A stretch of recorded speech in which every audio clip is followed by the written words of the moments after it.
Hey everyone, this is Eleanor from What's Your Grief, coming to you from my living room during this time of social distancing. I'm sure many of you think if you hear the term social distancing one more time, you're gonna lose it, and we certainly don't blame you. But this is how things are right now, and that being the case, we think it is pretty important to have a conversation about how the current climate, the current circumstances might be impacting your grief and your grief coping. So what social distancing means to different people will depend on where they live, who they live with, where they work, but in general, most of us are feeling the impact and having to make some adjustments to some extent to how we live. So that might mean that you are working from home, your kids are going to school from home, you're separated from family and friends. It really depends. But in general, most of us are experiencing some level of change. With change always comes stress. So there is just this general stress of those changes. Also, this situation can bring on stress because it is just really kind of worrying and concerning. You turn on the news and there's all sorts of information about people being sick. How contagious is it? Are we likely to develop COVID? Do we have loved ones who we worry are at risk? Are we at risk ourselves? So there's that level of worry and anxiety.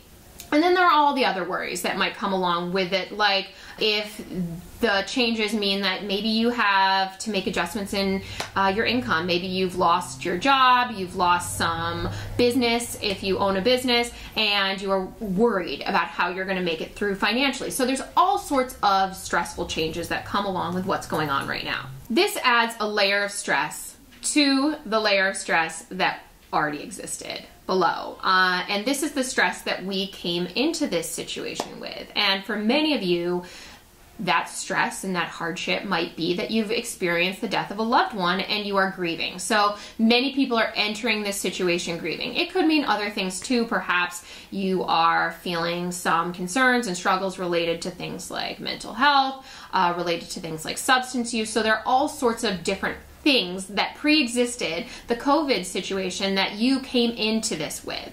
And actually, those are the things we really want to focus on, because these are the things that hopefully you were finding ways to cope with, and you were finding ways to strike a balance in your life where you were able to manage them. Maybe you had coping outlets that were outside of the home, and these are the things that we're worried about being really impacted and compromised, because whereas you had found hopefully that balance before, you had found some access to coping, this situation has possibly thrown it completely off its axis. When people get cut off from their go-to coping skills, what often happens is that they just say, I don't know what to do. I figured out that those coping skills worked for me. Those were my go-tos, my tried and trues, and now I have nothing, and so I'm just not gonna do anything.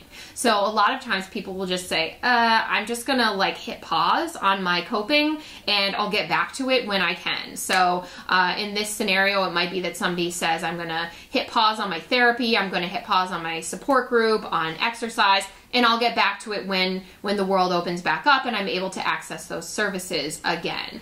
But what this often means is that then we don't have those outlets for that constructive coping, and so we end up utilizing negative coping. Because negative coping, it's always there, it's quick, and it's easy for us to access, but it can be really kind of detrimental to people. So negative coping, again, really means different things to different people, but some examples of negative coping might be turning to substances to maybe help you numb your thoughts, your feelings. Maybe you're not sleeping well, so you're saying to yourself, let me drink a bottle of wine before I go to bed. So turning to substances for some of that coping. It could look something like just withdrawing altogether, so just holding up maybe inside your room, not talking to anybody because you can't access them in the same ways you were before. All of a sudden you say, well, if I can't go have coffee with my loved ones like I always do, I'm not even gonna try.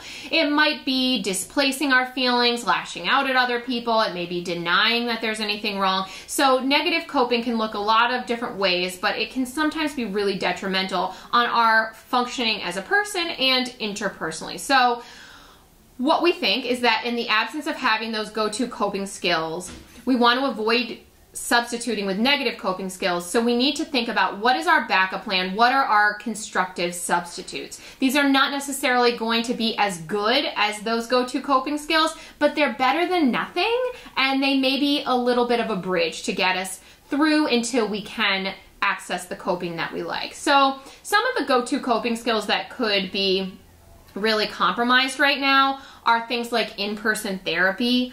If you relied on a support group, it might be that you are grieving and so you relied on a bereavement support group. It may be that you relied on Alcoholics Anonymous or NA, Al-Anon, Nar-Anon. It could be that you went to maybe just workshops and programs at a local hospice or a grief center. It might be that you relied on your faith community maybe it's Sunday, you would gather with them and that was really the way that you recharged and recentered and felt better. It could be something like your mental health was feeling sort of stabilized because you were able to exercise every day, and that hour of exercise is what really keeps you balanced. And when you were exercising, you were doing it at a gym and a group fitness class, and now you can't do that. It could be something like just the general structure that you had before was kind of what was keeping you going, and now that that's thrown off, you feel totally lost. Or maybe it's that now you're stuck inside this house and you have all these reminders and you can't escape your thoughts, and so you just can't even get away and you don't have coping skills to deal with that situation. So we want to take a minute to talk about some of the backup plans that we could have for some of these, and then we want you to go and think on your own about the types of backup plans that you could utilize for your own individual specific coping skills, because what we know is coping is really unique to the individual, and what works for one person is not necessarily going to work for another one.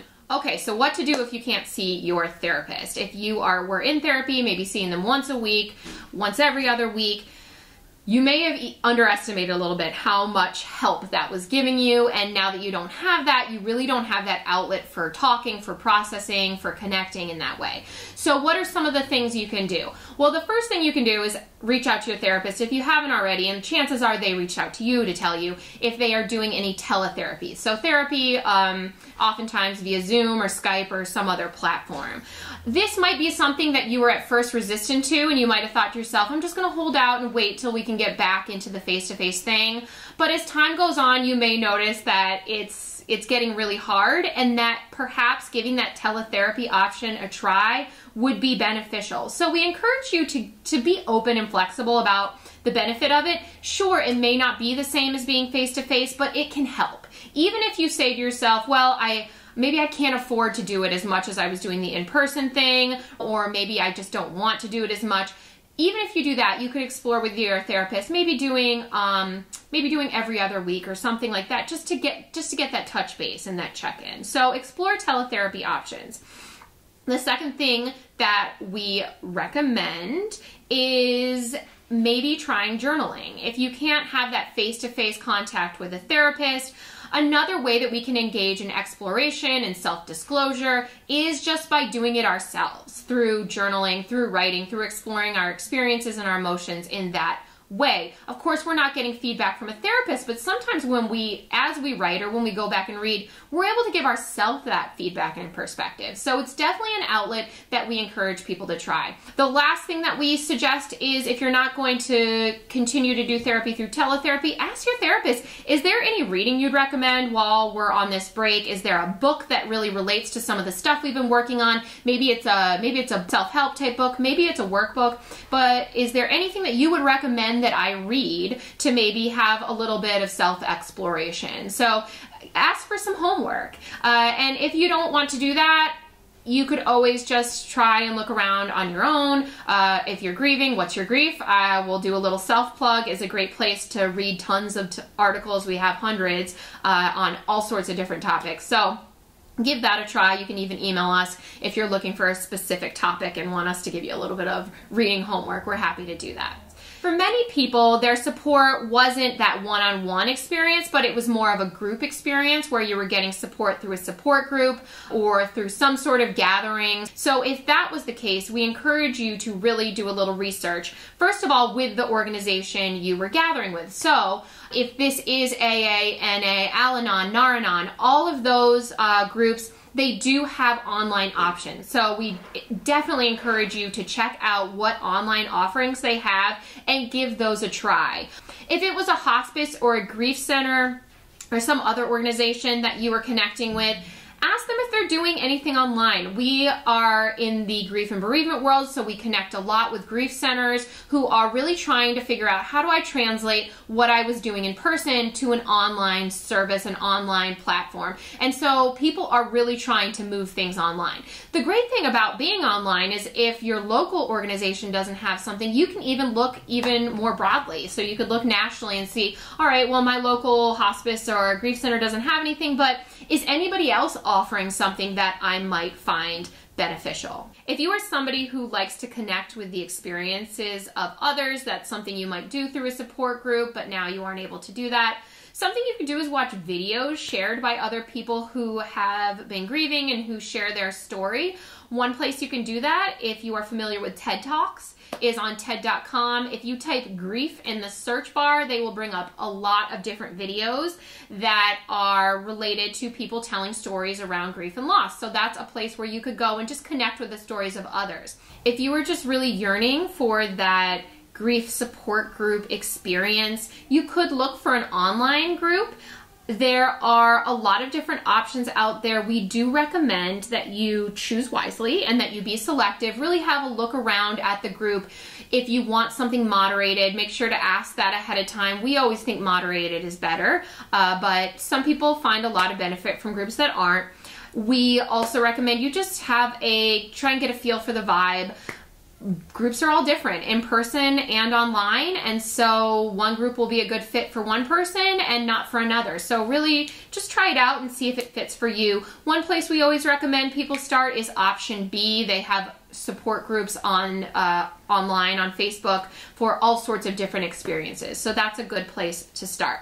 Finally, if you're just looking for a little extra coping inspiration, we have a free online course that is a 10-day coping from home challenge that we can link to in the notes below. This course, as I said, it's free. It says that it's 10 days, but that doesn't mean that you have to do it in 10 days. That's the challenge, but you can always take as long as you like to finish the coping challenges. So we will link to that below if that's something you think you might like. We have just a few more coping outlets that we want to mention before wrapping up. And these are outlets that we have less concrete suggestions for, but which we really want to mention because we think it's really important that you stay flexible and open-minded about continuing to connect with them. The first thing that I want to mention is if you are somebody who regularly attends a place of worship, this might be something that you are really missing right now. So just like those other organizations that we mentioned, the first thing we're going to do is encourage you to reach out and ask them, is there any way that we can connect with you and connect with the community online? Another thing that you can do is look into whether there are any services for your denomination or even through your church being offered online, or some we've seen offered on television as well. This isn't going to take the place of being in that place with your community, but it's something, right? It's a way to stay connected. It's a way to continue to worship. And it's not going to be the same, but it can still be good. Another place that we know people are really missing is the gym. Exercise is the way many people maintain their sense of mental health and well-being. A lot of people feel really lost without the ability to exercise on a regular basis. And some people, like to go out for a run in the neighborhood or for a walk, or they have a Peloton bike. But many people rely on a gym. That's where they go to do the different types of exercises they want, or that's where they go maybe to do group fitness and be held accountable by the other people in that fitness class, or having the accountability of having to show up at a certain time. So if this is you, we're so sorry that you are missing this in your life. We know how helpful exercise can be, but we do recommend that you keep trying to find ways to get that exercise. It might not be as rigorous as you're used to, but it can still be helpful. So if you like to run on a treadmill for an hour, maybe instead you go for a walk in the neighborhood for an hour. There are also lots of on-demand options and options on YouTube that can help people with different programs and different types of group fitness feels. So for example, my gym right now is offering a lot of its classes on Facebook Live. It's not the same, but you still have an instructor and you still have plenty of people on the live along with you. So there is kind of that sense of group fitness. Then there are things on YouTube. There are lots of on-demand options. So we definitely recommend you look into some of those options if exercise is something that's really important to your life. One thing that a lot of us are really missing out on is being able to have that in-person connection with friends and family. If you are somebody who is extroverted and used to getting out all the time and connecting with lots of different people, this is probably really having an impact on you. I am definitely an introvert, and I will say it's even having an impact on me. So I know my extroverted friends must really be struggling. We know that connecting with people over Zoom and Skype and FaceTime, it's not the same, but it can still be good. So we do encourage you to investigate the different platforms out there that you might find helpful. If one doesn't feel great, try another one, and it might feel like a better substitute for you. Also, we encourage you to use platforms that are a little more intuitive and that your friends and family who are a little less tech savvy can access, because then you can wrap those people in and have them join the conversation. So we encourage you to investigate what platforms do they feel comfortable with and help them a little bit to get set up if they need it. Two other last things is if you are somebody who is really feeling thrown off balance by your lack of routine, we encourage you to still try and find some semblance of routine in your day. It's not going to be the same, obviously, and many people have structure imposed just by the fact that they had to go to work and pick up their kids at a certain time and make dinner at a certain time, and now all of that's thrown off. So you might not be somebody who really even knew how much you relied on having a schedule and a routine, and now you're realizing, whoa, that was kind of important to me. So if that's you, we encourage you to at least loosely sketch out some sort of routine for your day. Things like getting showered and getting dressed can really help us to draw boundaries on when we're up and awake and functioning and having our daytime activities. And if you're not somebody who likes routine, but you still want a little bit of structure, at the very least, something that you can do is at the beginning of the day, schedule 3 things on your to-do list that you want to get done. That way you'll at least have a few goals, a few things that give you direction throughout the day. Now, when you're making your schedule, be sure to leave a little bit of time for distraction, especially if you are grieving, having to do telework, having to help kids with teleschool, and having to deal with grief all at once. It can be a lot. So we want everybody to take a little bit of time out of their day to find some distraction. And so anything that helps you get that little bit of distraction and mental health break, we want you to do it. There is a reason why puzzles are flying off the shelves right now. Many people find that they're a great distraction, and it's something that really gives them that sense of engagement and flow. Other things that you might find to be enjoyable might be watching television, watching funny movies, maybe watching YouTube videos, playing with your kids, playing with your pets, listening to music, making music, dancing, going out for a walk, connecting with your friends and family over things like Zoom and over things like FaceTime. Those can all be really helpful. So we encourage you to try and schedule in a little bit of distraction throughout your day. Now that we've talked about the different outlets that we wanted to address, we encourage you to think about what outlets we didn't touch on that are important to you.